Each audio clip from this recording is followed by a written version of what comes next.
he started to experience sort of various symptoms. Went to the doctor. We had a lot of toing and froing with the doctor. And actually, looking back, they were all the symptoms that you'd associate with cancer, with bowel cancer, but none of them were particularly taken seriously because he was 40 and fit and healthy on the surface. To cut a long story short, it turns out it was actually bowel cancer. Eventually we realised that it had spread, so it had spread past his bowel. It was in his lymph nodes, so it was stage 3 effectively. Luckily it hadn't spread further than that. My perspective on life changed completely, and there were, this idea of there's always time completely changed, because it really brought clarity to the fact that there's not always time, and all of these things that you want to do, actually you just need to get on and do them. There's never going to be a perfect moment to do whatever it is you want to do.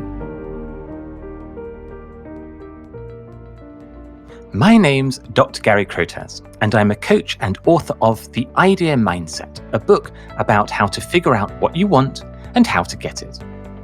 The unlock moment is that flash of remarkable clarity when you suddenly know the right path ahead. When I'm in conversation with my coaching clients, these are the breakthroughs that are so profound that they remember vividly where they were, who they were with, what they were thinking when their unlock moment happened. In this podcast, I'll be meeting and learning about people who have accomplished great things or brought about significant change in their life, and you'll be meeting them with me. We'll be finding out what inspired them, how they got through the hard times, and what they learned along the way that they can share with you. Thank you for joining me on this podcast to hear all about another unlock moment. Hello, dear listener, and welcome to another episode of the Unlock Moment podcast. Hayley Thomas is the vibrant and dynamic founder of 11 Loves, an online fashion brand centered around effortless style, feel-good designs, and sustainability. I've known Hayley for a number of years, and we used to work together in the customer team at Mothercare. I love discovering the story of how new brands come into existence and the whole entrepreneur journey. I just know you're going to be inspired by Hayley, and you'll find this a really memorable conversation. Let's get to know Hayley a little better. Despite childhood ambitions to become a fashion designer and a lifelong fascination with entrepreneurship, Hayley's early career took a more traditional route. After studying English at Cambridge, she originally went into corporate banking before gravitating towards the more colourful world of fashion retail. After over 15 years heading up the digital and customer experience strategy for some of the leading UK high street retailers, Hayley established her own brand, now known as 11 Loves. What started as a side hustle has now evolved into a brand stocked by the major high street retailer Next, loved by celebrities, and with a growing following on social media. That's 35,000 Instagram followers at the latest count. I love the iconic Où est la discothèque print, which is designed to make you smile and put a bounce in your step. So without further ado, let's get into the conversation. Hayley, it is my great pleasure to welcome you to the Unlock Moment. Thank you, Gary. That was a lovely intro, and thank you for inviting me. I'm delighted to have you here. So start off with telling us a little bit about your story, a bit about your upbringing maybe, and the journey you've been on to get where you are today. Yeah, sure. So I grew up in a town in the Midlands called Corby. It was or still is, a steel town. Grew up in a fairly working class family. So my mum worked in HR. My dad was a carpenter and fitted windows. Went to the local comp and was fairly quiet. I would say I kept my head down to stay out of trouble at school, and would probably be termed as a spod. I was quite academic and quite studious, and it's quite interesting looking back. There were sort of two camps really. There was the academic camp, and then if you weren't kind of traditionally academic, you were creative, and the two were kind of separated at the time. So I can't act, draw, sing, or dance, so therefore was not in the creative camp. But as I say, was quite academic. And looking back, actually, I think I kind of wrote any creativity off at that time, because I wasn't in that camp of sort of being practically creative. However, I was always creating new things in hindsight, looking back. I was always writing plays and had a big period of kind of writing plays. Always kind of had a new idea for a business, and that has been a theme that has kind of carried on throughout my life. I've always got a business plan on the go, and always got a new idea. And I loved designing. So while I couldn't and still can't draw, I loved sort of creating outfits. So putting together sort of snippings from magazines. And fashion was a big part of my family life as well. So my mum and my nan were very into fashion. It was part of the conversation. You know, we'd go shopping together. It was our hobby. It was kind of part of what binded us together as a family, particularly the women in the family. And then I went down the traditional sort of traditional education route. Went to uni, read English at uni, and then went on to a graduate scheme for a bank, which in hindsight probably wasn't the right fit for me. But I think at the time there's a real sense that you need to do, you know, you need to get a proper job in inverted commas. And when you And think back, Mhm, when was the first time do you think you first started thinking about a business? You know, when you were growing up, you know, mhm. because some people like they're 8 or something and they're thinking about selling sweets out of the back of a van or something. And you know, and where were you in that journey as a kind of childhood wannabe entrepreneur? Do you think?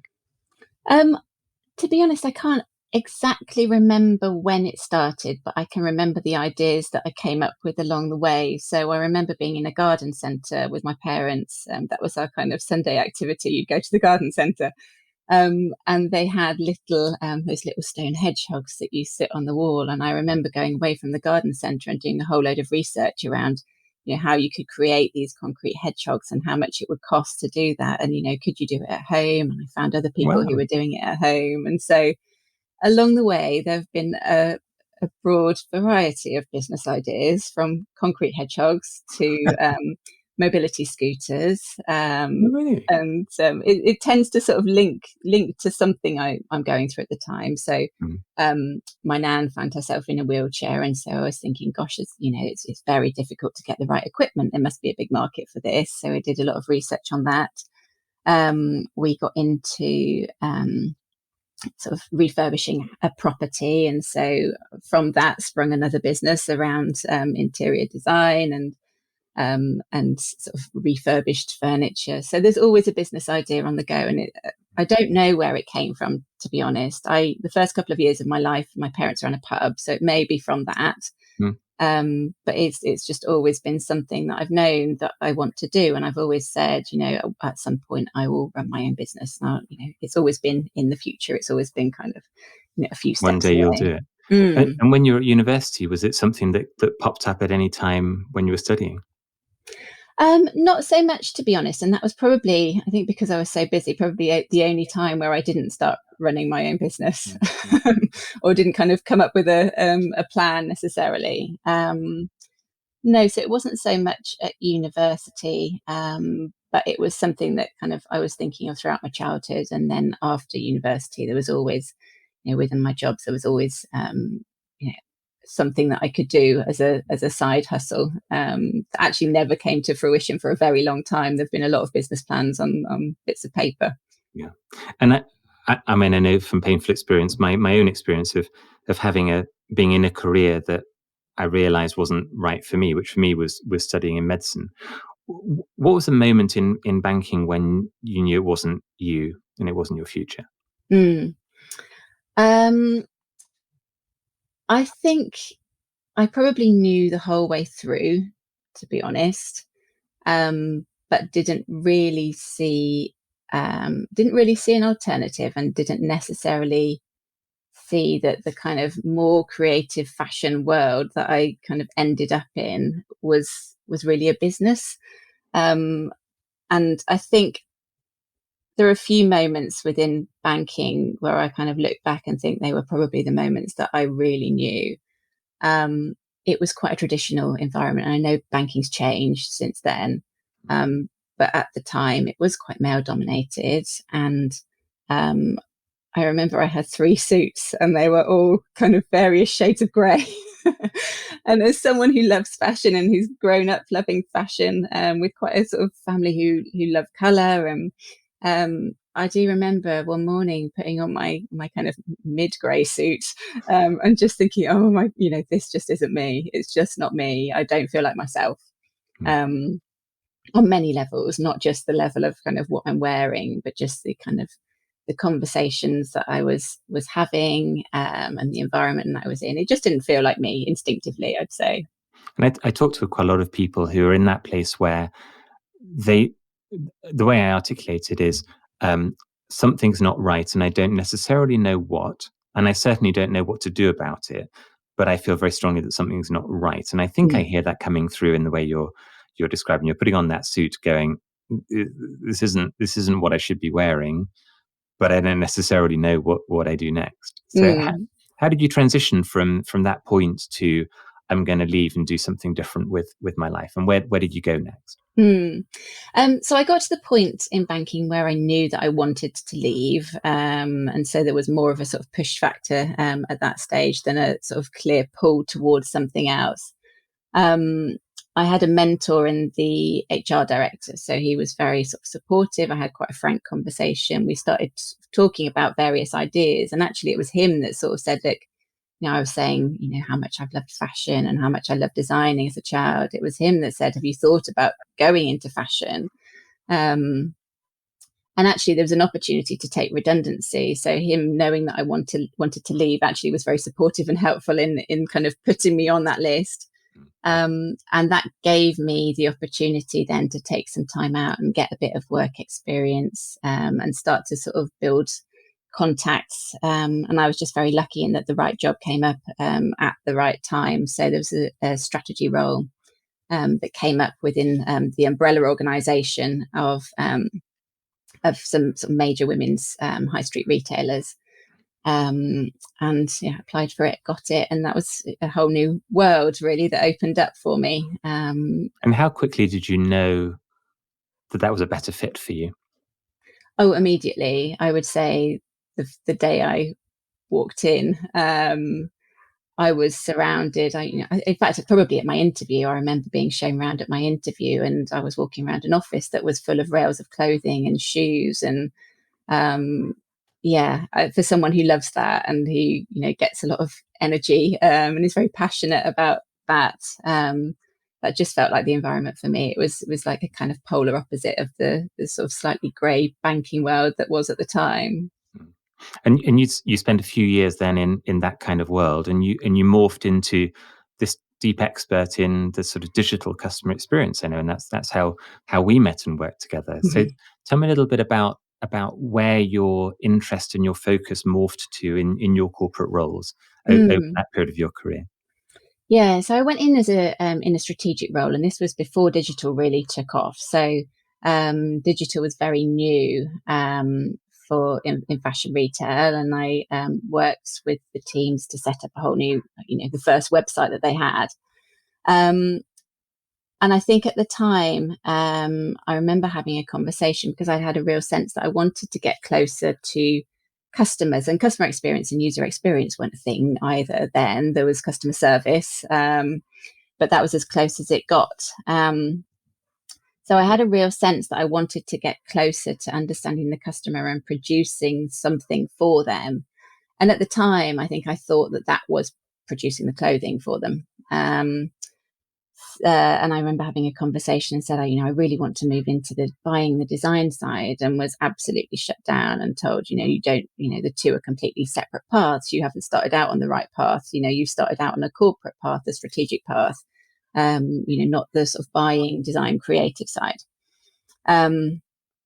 So I think as digital kind of emerged, as a sort of area of expertise, so did user experience and customer experience. And within that, I think I saw the opportunity to be creative, to create something new. And I think that's obviously what it's all about, is about kind of improving the experience, creating new experiences for the customer, really understanding the customer and what they want, and then creating, it might not be creating a product, but it's actually creating an experience, a way of engaging. It's kind of creating the product in the wider sense, the broader sense of, it's still a part of the business. And so that's where I think I kind of fulfilled the sort of creative need at that time. And I know that I'm very passionate about this way of thinking about who is the customer, what's their experience today, and how are they interfacing and experiencing your brand and the journey that you're going on, and all of those kinds of things. And I notice a lot with organizations of all types that they're very focused on what they're doing, and then at some point there's a user who experiences it. But turning it around so it's real customers, it was sort of no surprise to me when I remember you first told me about this brand that you were developing yourself. And in it, I think it fit your way of thinking very much, because you were one of the people in the room who was saying, remember that there's real people on the end of this. And you got to think about the journey and the experience that they're having. And you're always very tuned into that. So bring me through to, the origin of what's now become 11 Loves. Where did that start? So I think it probably started when I was on maternity leave. And in the same way that putting on a kind of mid-grey suit when I was in banking felt wrong to me and didn't feel like I was myself. I think the kind of the mum uniform, in inverted commas, of, you haven't got time to think about your outfit in the way I might have done when I was working in fashion. You threw on the first pair of jeans and sweater that you could. And I think, to me at the time, I had a real sense of, there aren't many things in my day-to-day wardrobe that make me feel special, in the same way that I might feel when I get dressed up to go to work. And that felt like, I didn't necessarily at the time think that was a massive gap in the market, but it just felt like, there's an opportunity. There's something that, it would just be nice if there was something that I could wear that, I could still wear running around with the kids. And I wasn't worried about, not being able to sort of crawl around in the soft play, or, all of those things that mums find themselves doing. But still felt like me, and still felt like I was kind of expressing myself, and still felt special. So that's, I think, when I probably first started thinking about it. But I would say at the time, starting a business still felt far off. It still felt comfortable to me to write the business plan and think about it at that level. But there was always a reason why I couldn't actually turn it into an actual thing. So be that we don't have enough time, we need more financial stability. I don't know enough. It's quite scary starting a business when you don't feel like you know absolutely everything about all of the different roles involved in that business. So there's definitely that. The economic environment's not right. So there's always a reason why I will do this, but not now. I'll do it in 3 years' time or 5 years' time. So you're still in your stone hedgehog mode. Yes, absolutely. Yeah. Where it's a great idea, and wouldn't it be lovely if? Yes. So we're here because we're talking about unlocked moments, and these are these sort of flashes of clarity when you figure out the path ahead. So talk me through what happened next for you. So it was actually quite a negative, a big negative experience in my life that actually was my unlock moment. So I'm married to Ben. We've been married for a long time. I can never remember quite how many years, but a long time. He started to experience sort of various symptoms. Went to the doctor. We had a lot of toing and froing with the doctor. And actually, looking back, they were all the symptoms that you'd associate with cancer, with bowel cancer, but none of them were particularly taken seriously because he was 40 and fit and healthy on the surface. To cut a long story short, it turns out it was actually bowel cancer. We were told he was sent for a colonoscopy eventually, and came out of that, and we were told straight away that it looked like it was cancer. At which point things moved very quickly, I think, because it had kind of been left for quite a long time, despite all of the symptoms. And eventually we realized that it had spread. So it had spread past his bowel. It was in his lymph nodes. So it was stage 3, effectively. Luckily, it hadn't spread further than that. But that was a huge turning point, I would say, obviously in his life, but in my life as well, seeing that happen to somebody that you love. And I think at that point, my perspective on life changed completely. And there were, this idea of, there's always time, completely changed, because it really brought clarity to the fact that there's not always time. And all of these things that you want to do, actually, you just need to get on and do them. There's never going to be a perfect moment to do whatever it is you want to do. She thought, right, I've just got to get on and do things. We both wanted to run a marathon, and we also both ended up running a marathon the year after as well, so as he finished his treatment. So it was, it wasn't just the business. There were other things that we wanted to do as well. But it made me think that I just needed to start something. And, the environment and the situation definitely didn't need to be perfect to do that. And it absolutely wasn't, it was couldn't have been less perfect in hindsight, starting a business as your husband's about to embark on a year of chemo, and you've got 2 young children to look after and a lot of uncertainty. But actually, I think that, as I say, that changed our perspective and just made me think, I've just got to do something now. And how old were your children at the time? They were 4 and 7 at the time. Yeah, so young. Yeah. And did they understand what was going on? They did, yeah. As much as you can when you're 4, but we explained to them what was going on. I did a PowerPoint presentation, Gary. So we presented it to them on the big screen, to try to, with cartoon characters and all. So yes, I just didn't feel that we could hide it from them. And my husband had to have a big operation and was in hospital for quite a while. So they did understand, and they were incredible throughout the whole thing. But yes. And we'll come back into the 11 Love story, but Ben now is okay, isn't he? Yes, actually, he's just had his 5. So you get a sort of, you're closely monitored for 5 years afterwards, and just last week he had his final scan and was told he's effectively cured. That's fantastic news. He'll always be kind of monitored, probably a bit more closely than the average person, but yes, he's all well. Yeah, thank you. That's really good news. No, I mean, you can't imagine a more significant sort of shot life event, particularly at that stage of life. For somebody that, as you say, is fit and well and 40 and sporty, and so the two of you. I mean, you starting a business of your own. That's not just a you decision. That's a whole family decision. So how did you talk about it together in terms of what that was going to mean for you? How did that sort of follow through?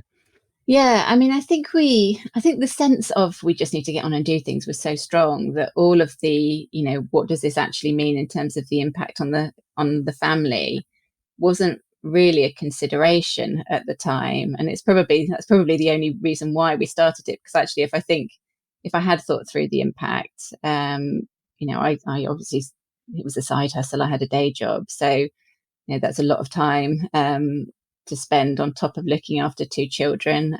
Ben is very involved. He has a day job as well. He was going through treatment at the time, but he was still packing parcels and still does. So I think we didn't necessarily discuss the long term, because I think discussing the long term had always been the thing that stopped me just going for it and getting on with it. But yeah, it has had a big impact, but a positive one. I think it's nice for the children to see what you can do. And that's interesting that there's a lot of merit in planning and thinking through what it's going to mean, and running your spreadsheets and building your detailed Gantt charts and all of that.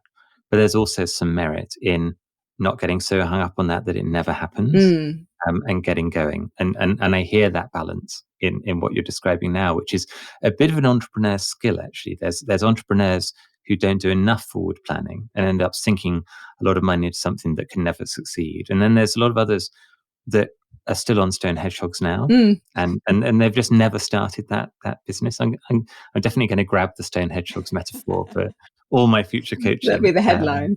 So bring to life a little bit the essence of the brand and what it was that you created.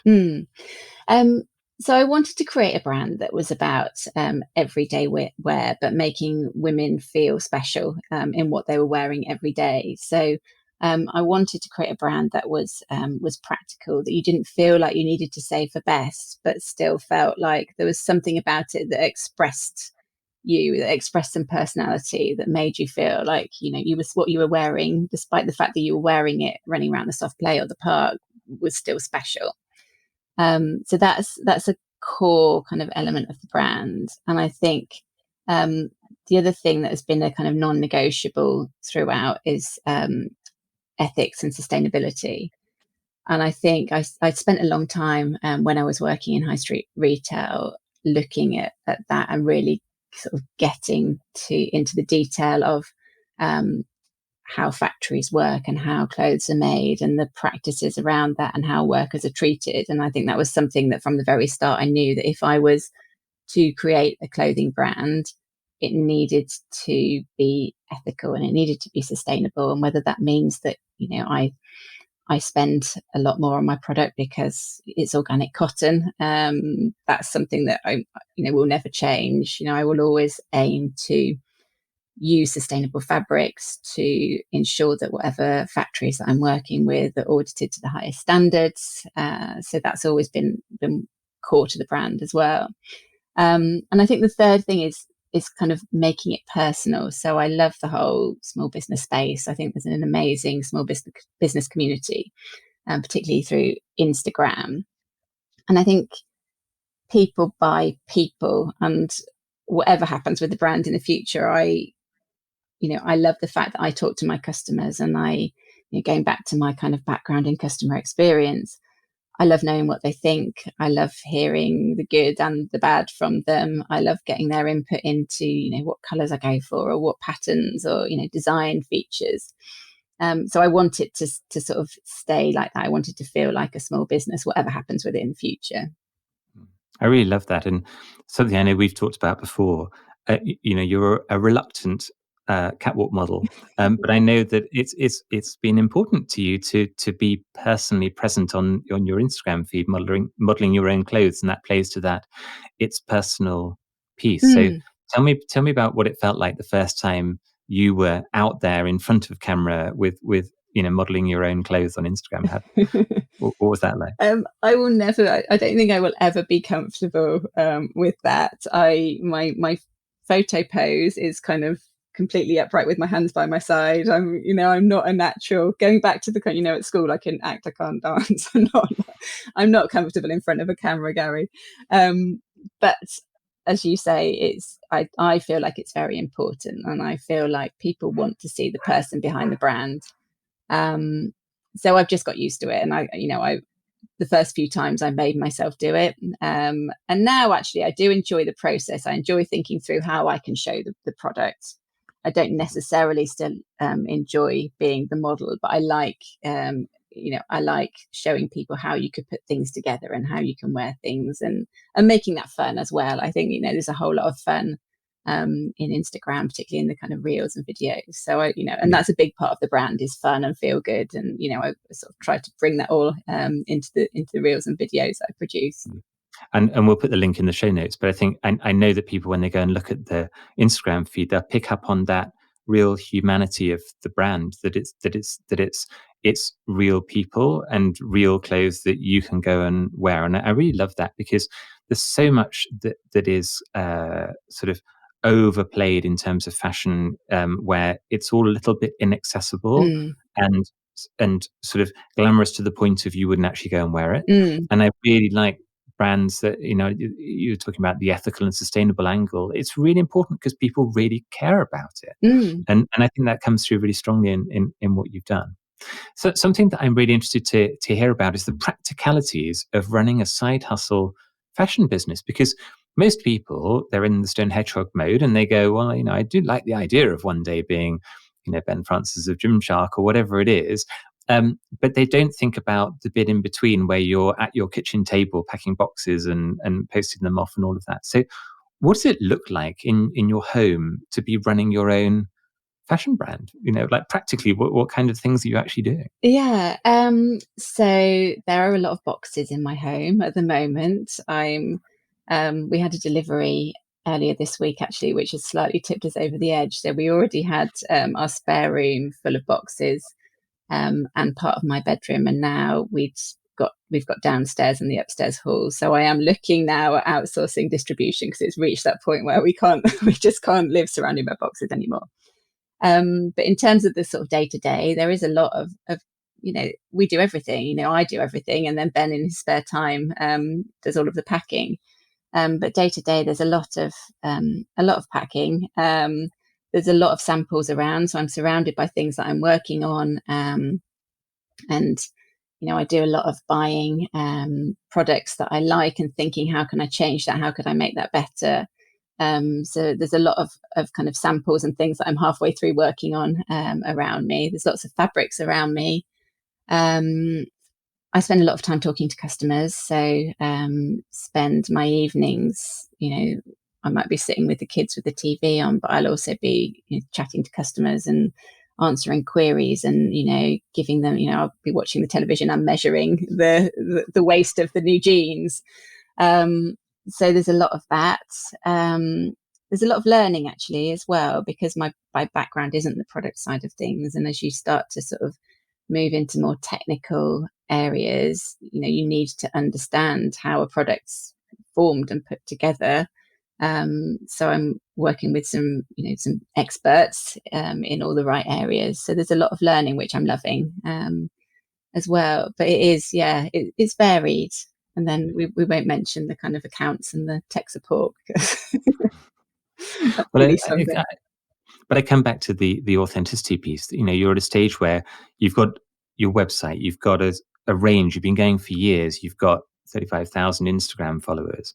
And when a customer's reaching out, they're talking to you, the founder of the brand, and that won't be the case forever, I'm sure, as it continues to scale and continues to grow.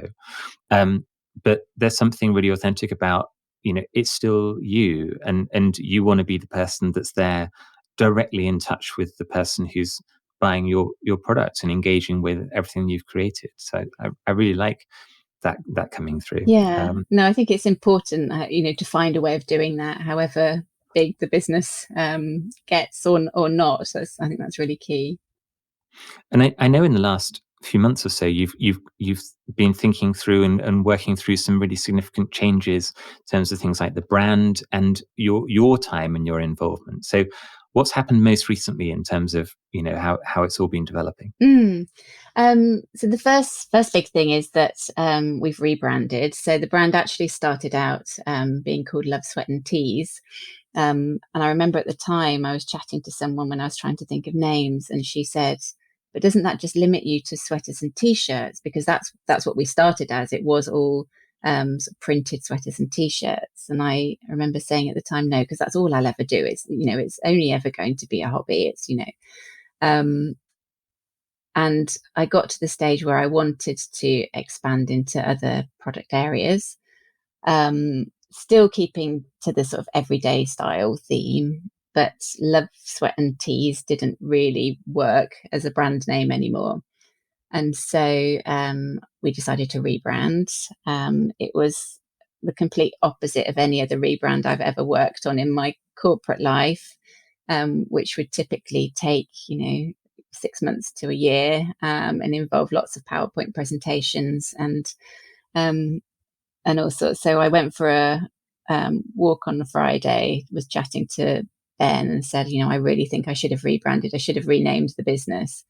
He said, well, just do it. I was starting to do more PR and going out to newspapers. And I thought, well, actually, it's now or never really, because I don't want to rebrand after that. So we went for a walk on the Friday, and then by the following Wednesday, I'd completely rebranded. I got a new name, a new website or web domain, a new logo. So it was the fastest rebrand that I've ever done. But that's one of the lovely things about a small business and running your own business, that I obviously went out and spoke to people and spoke to friends and family and said, is this right? Does this sound okay? But yeah, it's good just to be able to get on and do things. Yeah. And what does 11 Loves mean? Where did it actually come from? So the loves bit, I wanted to kind of retain the connection to Love, Sweat and Tea. So I was trying to sort of keep the love in there somewhere. And then the 11 comes from the fact that I sold my very first piece on the 11th of November back in 2017. So yeah, that's kind of part of the story, and that's where the 11 comes from. Oh, fantastic. So when you think back about all these elements of the journey, what have you learned about yourself having gone on that journey with 11 Loves? So a couple of things. I think having kind of gone through my school life thinking I'm not creative, and that's I'm sort of not allowed to sort of work in that area or comment in that area. I've actually realised that I am creative. I might not be practically creative in that, I don't sit there and sketch designs, but I can, I have a good creative eye. So I think I've gradually grown in confidence and realised actually, I've created something, I've put it together. And people want to buy it, and not only are people buying it, but they're coming back and saying how much they love it and that their friends have noticed and commented on it. So I think I've realized that about myself, and I think you really shouldn't write off elements of your own capabilities that easily. I think I've also learned that actually just getting on and doing things is the best way, and there's nothing's ever going to be perfect. Actually, I think as a planner, I'm naturally a planner, and a sort of strategizer. Sometimes it's kind of bringing out the doer and just getting on and doing and learning that way. And you're never going to get it right 100% of the time. There will always be things that don't work and that fall flat. Actually, growing a business that way, it feels like you probably end up with something that's sort of more true and more real, because you've learnt from real customers rather than from books or bits of paper or plans or models. So I think just doing as well is my big learning. And what is it, do you think, that makes you feel a little bit like you're writing off your capabilities as you describe? So why is it that there's this kind of voice in your head, that's questioning you a little bit along this journey? Because clearly you've demonstrated that you're able to and have, launched and grown, significant fashion brand in your own merit. So there's not a question of capability, but there's something in us all. And I'm interested, for you to just bring that to life for you. The thing that voice that says, but what if you can't? I think the idea of kind of being creative has changed. So I know when I was at school, it was almost, if you can't draw and you can't act and you can't dance and you can't sing, then therefore that's you're in this bucket, you're not in that bucket. And so I think a lot of these things comes back to what you've been told and not necessarily questioned, because you're too young to question it and you're being told that by by your teacher. So I think there's that. I don't know. I guess we're all, as you say, everyone has self-doubt, don't they? And everyone has sort of things that they have assumed about themselves that they've picked up over their life, whether that's from sort of things that have happened or just messages that have filtered through. And does it ever leave you? I mean, even as you have objective evidence from your business continuing to grow and do well and build, that sort of nagging voice in your head, does it change or not particularly? No, but I think you can kind of harness that for the good. So I am incredibly critical of whatever I produce, but actually that's a good thing, because I don't, I've gone through that process of picking it to pieces. We've just produced a jumpsuit, which has taken me a year, and I think I've driven everyone mad in the process, because I was on sample 8 by the time I said, actually, that's right. But I'd get the sample and say, oh no, I think that the sleeves are too big, or the legs are too narrow, or the shoulders are too puffy. So I think actually me being quite critical is a good thing for that, because I've gone through that process for the customer, so that by the time the product reaches the customer, it's, in my eyes, it's right and it's perfect. And I think if I wasn't quite so self-doubting and critical, then the product wouldn't be quite as good. And when it is right, and you receive that first box of the new product, the new, whatever it is that's coming through, and you hold that for the first time, how does it feel now? It feels amazing, actually. Yeah, and I still can't quite believe it. I think when I get it and I put it on, I think, wow, this is mine. This has come from me. And the experts that have supported me along the way, and they deserve an awful lot of credit. But yeah, it's amazing, and it doesn't feel like a job. It feels like it still feels like my hobby, even though I have just handed in my notice to my day job, and it is my job now. This is my living. It doesn't feel like a job. It feels like just being able to do that it's a real joy. That's amazing. And I spoke to another interviewee on an earlier episode of the Unlocked Moment, a guy called Micah Lawrence, who was talking about that same thing, where he said, imagine you get to do every day the thing that you love more than anything else. And he said, that's what my day job feels like to me now. He's going through that same journey of having quit a big corporate role to do something that at the moment earns a lot less money and, puts him in some ways under more risk. So when you're thinking now, you said you've handed in your notice on your day job to take this full time. How does that feel in terms of, your eggs are in one basket now? Yeah, in a way? I mean, I'm definitely feeling the fear, in that there isn't that financial sort of fallback. This needs to pay me. It's not a hobby anymore. So I think I'm definitely feeling the fear, but it is liberating to be able to fully concentrate on something and not have your mind in so many different places. I think it makes me even more sort of focused on getting things right from a product perspective, because I need to be more commercial. And while I still trial things and risk things, because I think you have to. And sometimes I design something, I think, not sure this is my customer, and then I launch it and people love it. So I love having that kind of Marmite piece in the collection.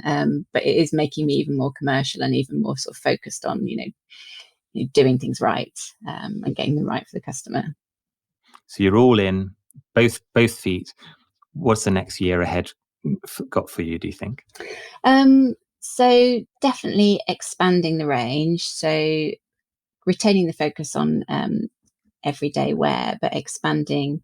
So we've already expanded beyond sweaters and t-shirts. We now do knitwear, which is recycled cashmere. We do eco denim. So I've got jeans and a jumpsuit live. I've got some shorts coming. For summer, we're looking at dresses and organic cotton blouses. And then it's beyond that. So I'm already starting to think about winter, as you do. So I think it's looking at becoming even more sustainable and even more ethical. And I'm really interested in kind of emerging fabrics and emerging processes and emerging technology that will create even more ethical and even more sustainable garments. So I think that's a big theme for us. And continuing to talk to the customers. I think because my time has been a bit constrained because of the day job, I talk to customers all the time, but I want to do more of that. So I'd really like to get out there and meet customers face to face, and maybe do some road shows and pop-ups and that sort of thing as well. So they're all in plan for this year. Fantastic.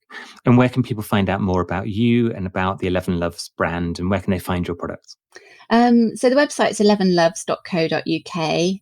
And we're on Instagram, so you can hear from me, but also from customers as well. So I share a lot of customer content on Instagram, because I do think that's the most powerful way. I can tell people all day long that these products are beautifully made and great quality, but actually I think it's hearing from my customers that really brings the brand to life and really gets people to sort of understand what we're all about. So yes, you can find me on Instagram doing silly reels and walking up and down. Yes. Hayley, thank you so much. The unlock moment is that flash of remarkable clarity when you suddenly know the right path ahead. For Hayley, it was the journey with her husband and family through cancer diagnosis and treatment that gave her the clarity that life is short and that the drive to turn her entrepreneurial dream into reality. 11 Loves is a fantastic, sustainable fashion brand, and please go check it out on the web and social media. It's such a moving story. I'm so grateful for Hayley for coming on today with such openness, honesty, and authenticity to share it with all of you. I'm sure 11 Loves is going to go from strength to strength over the coming months and years. Hayley, thank you so much for joining me on The Unlock Moment. Thank you. This has been The Unlock Moment, a podcast with me, Dr. Gary Crotaz. Thank you for listening in. You can find out more about how to figure out what you want and how to get it in my book, The Idea Mindset, available in physical book, ebook, and audiobook formats. Follow me on Instagram and subscribe to this podcast to get notified about future episodes. Join me again soon.